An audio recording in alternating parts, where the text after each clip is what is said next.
श्रीलक्ष्मी श्रीमहालक्ष्मी क्षीरसागर कन्यका उत्तिष्ठ हरिसम्प्रीते भक्तानां भाग्यदायिनी।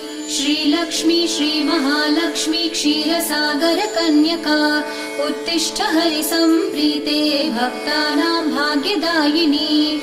उत्तिष्ठोत्तिष्ठ श्रीलक्ष्मी विष्णुवक्षस्थलालये उत्तिष्ठ करुणापूर्णे लोकानां शुभदायिनी। उत्तिष्ठोत्तिष्ठ श्रीलक्ष्मी विष्णुवक्षस्थलालये उत्तिष्ठ करुणापूर्णे लोकानां शुभदायिनी। श्रीपद्ममध्यवसिते वरपद्मनेत्रे श्रीपद्महस्तचिरपूजित पद्मपादे श्रीपद्मजात जननी शुभपद्मवक्त्रे श्रीलक्ष्मी भक्तवरदे तव सुप्रभातम्।